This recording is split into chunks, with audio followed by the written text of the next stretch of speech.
பொதுக்காலம் 16ஆம் வாரம் திங்கட்கிழமை. முதல் வாசகம். வேறு எதை ஆண்டவர் உன்னிடம் கேட்கின்றார்? இறைவாக்கினர் மீகா நூலிலிருந்து வாசகம். அதிகாரம் 6, இறைவார்த்தைகள் 1-4 மற்றும் 6-8 வரை. ஆண்டவர் கூறுவதை கேளுங்கள். நீ எழுந்து மலைகளுக்கு முன்னிலையில் உன் வழக்கைச் சொல். குன்றுகள் உன் குரல் ஒலியை கேட்கட்டும். மலைகளே, மண்ணுலகின் நிலையான அடித்தளங்களே, ஆண்டவரின் வழக்கை கேளுங்கள். ஆண்டவருக்கு தம் மக்களோடு வழக்கு ஒன்று உண்டு.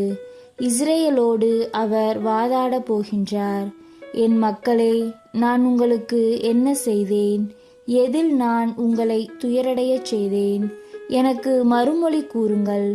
நான் உங்களை எகிப்து நாட்டிலிருந்து அழைத்து வந்தேன். அடிமைத்தன வீட்டிலிருந்து மீட்டு வந்தேன். உங்களுக்கு முன்பாக மோசேயையும் ஆரோனையும் மிரியாமையும் அனுப்பி வைத்தேன். ஆண்டவரின் திருமுன் வரும்போது உன்னதரான கடவுளாகிய அவருக்கு எதை கொண்டு வந்து பணிந்து நிற்பேன்? எரிபலிகளோடும் 1 வயது கன்றுகளோடும் அவர் முன்னிலையில் வர வேண்டுமா? ஆயிரக்கணக்கான ஆட்டுக்கிடாய்கள் மேலும் பல்லாயிரக்கணக்கான ஆறுகளாய் பெருக்கெடுத்தோடும் எண்ணெய் மேலும் ஆண்டவர் விருப்பம் கொள்வாரோ? என் குற்றத்தை அகற்ற என் தலைப்பிள்ளையையும் என் பாவத்தை போக்க நான் பெற்ற குழந்தையையும் பலி கொடுக்க வேண்டுமா? ஓ மானிடா, நல்லது எது என அவர் உனக்கு காட்டியிருக்கின்றாரே. நேர்மையை கடைபிடித்தலையும் இரக்கம் கொள்வதில் நாட்டத்தையும் உன் கடவுளுக்கு முன்பாக தாழ்ச்சியோடு நடந்து கொள்வதையும் தவிர வேறு எதை ஆண்டவர் உன்னிடம் கேட்கின்றார்? ஆண்டவரின் அருள்வாக்கு. இறைவா, உமக்கு நன்றி. பதிலுரை பாடல். திருப்பாடல் 50. பல்லவி. தம் வழியை செம்மைப்படுத்துவோர் கடவுள் தரும் மீட்பை கண்டடைவர். பலியிட்டு என்னோடு உடன்படிக்கை செய்து கொண்ட என் அடியார்களை என் முன் ஒன்று கூட்டுங்கள். வான்வெளி அவரது நீதியை எடுத்து எம்பும். ஏனெனில் கடவுள் தாமே நீதிபதியாய் வருகின்றார். பல்லவி. தம் வழியை செம்மைப்படுத்துவோர் கடவுள் தரும் மீட்பை கண்டடைவர். நீங்கள் கொண்டு வரும் பலிகளை முன்னிட்டு நான் உங்களை கண்டிக்கவில்லை. உங்கள் எரிபலிகள் எப்போதும் என் முன்னிலையில் உள்ளன. உங்கள் வீட்டின் காளைகளையோ உங்கள் தொழுவத்தின் ஆட்டுக்கிடாய்களையோ நான் ஏற்றுக்கொள்வதில்லை. பல்லவி. தம் வழியை செம்மைப்படுத்துவோர் கடவுள் தரும் மீட்பை கண்டடைவர். என் விதிமுறைகளை ஓதுவதற்கு உங்களுக்கு என்ன தகுதி? என் உடன்படிக்கை பற்றி பேசுவதற்கு உங்களுக்கு என்ன அருகதை? நீங்களோ ஒழுங்குமுறையை வெறுக்கின்றீர்கள். என் கட்டளைகளை தூக்கி எறிந்து விடுகின்றீர்கள். பல்லவி.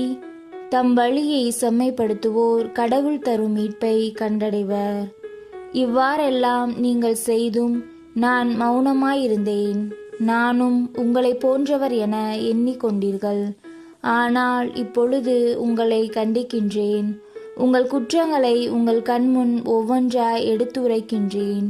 நன்றி பலி செலுத்துவோர் என்னை மேன்மைப்படுத்துவர்.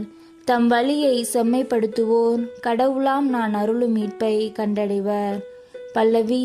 தம் வழியை செம்மைப்படுத்துவோர் கடவுள் தரும் மீட்பை கண்டடைவர்.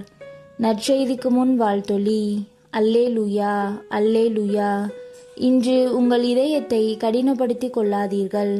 மாறாக நீங்கள் அவரது குரலுக்கு செவி கொடுத்தால் எத்துணை நலம். அல்லேலூயா. நற்செய்தி வாசகம். தீர்ப்பு நாளில் தென்னாட்டு அரசி இத்தலைமுறையினரோடு எழுந்து இவர்களை கண்டனம் செய்வார். மத்தேயு எழுதிய தூய நற்செய்தியிலிருந்து வாசகம். அதிகாரம் 12, இறைவார்த்தைகள் 38-42 வரை. அக்காலத்தில் மறைநூல் அறிஞர் சிலரும் பரிசேயர் சிலரும் இயேசுவுக்கு மறுமொழியாக, போதகரே, நீர் அடையாளம் ஒன்று காட்ட வேண்டும் என விரும்புகிறோம் என்றனர். அதற்கு அவர் கூறியது, இந்த தீய விபச்சார தலைமுறையினர் அடையாளம் கேட்கின்றனர். இவர்களுக்கு இறைவாக்கினரான யோனாவின் அடையாளத்தை தவிர வேறு அடையாளம் எதுவும் கொடுக்கப்பட மாட்டாது. யோனா 3 பகலும் 3 இரவும் ஒரு பெரிய மீனின் வயிற்றில் இருந்தார். அவ்வாறே மானிட மகனும் 3 பகலும் 3 இரவும் நிலத்தின் உள்ளே இருப்பார்.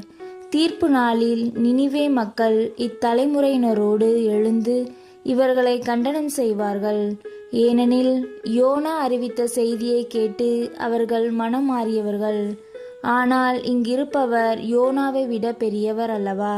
தீர்ப்பு நாளில் தென்னாட்டு அரசி இத்தலைமுறையினரோடு எழுந்து இவர்களை கண்டனம் செய்வார். ஏனெனில் அவர் சாலமோனின் ஞானத்தை கேட்க உலகின் கடைக்கோடியிலிருந்து வந்தவர். ஆனால் இங்கிருப்பவர் சாலமோனிலும் பெரியவர் அல்லவா? ஆண்டவரின் அருள்வாக்கு. கிறிஸ்துவே உமக்கு புகழ்.